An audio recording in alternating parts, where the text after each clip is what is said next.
Just went to the worst date of my life today. And this guy told me that he wanted to take me on a date. Before you say I was confused, this is the message. Clearly read brunch date, right?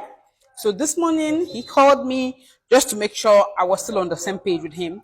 And I told him, okay, he sent me the address, the restaurant to meet him. So I ordered my own ride, carried my own self, my two left leg, and I got there to the restaurant and I entered and this guy was not there. No problem, people, things happen. This is Lagos, right? So this guy finally walks in, all sweaty, not dressed. I never knew he was an Uber driver, but that's not the problem. But why couldn't he just drive from his home to the date without carrying passengers? Oga carried passenger. I ended up having just rumble with the passenger. That was why he came looking crazy. So he came, I welcomed him. I said, no problem. He apologized. This guy just said, okay, let me order something.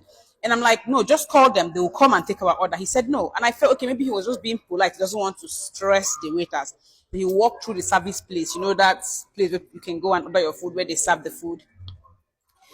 And I was sitting there waiting for him. Then he came back very quick, didn't waste time. So I thought, okay, I just talked to myself. Maybe he just went and told them to come and take his order, something like that. I didn't really think much about it.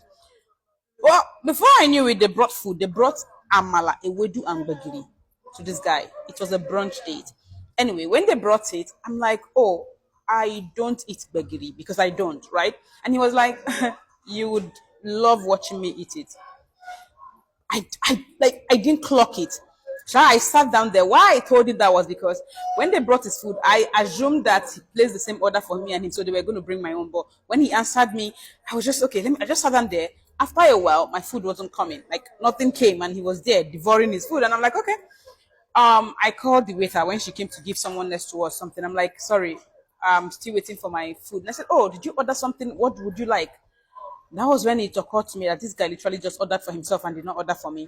I said, all right. So I told her to just bring me, I don't eat asu because asu is usually made with goat meat, but I can eat peppered beef.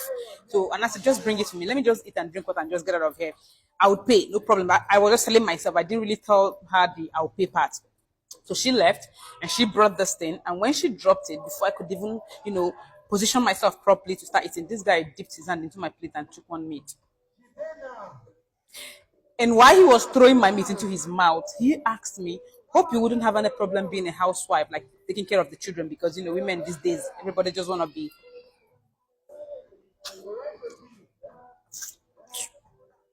Talking to me about women wanting to have corporate jobs and work.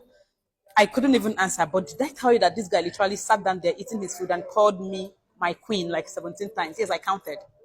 It just got so bad. And after the whole hope you wouldn't mind saying at home and watching kids' statements, I just chatted my, friend. I said, call me. David called me and I'm like, hi, oh, my gas is leaking. I told him my gas was leaking just so I can escape. What? This guy told me that he's good with tools and he would just follow me home and help me out. At that point, I died and woke up and I was ready to unalive somebody.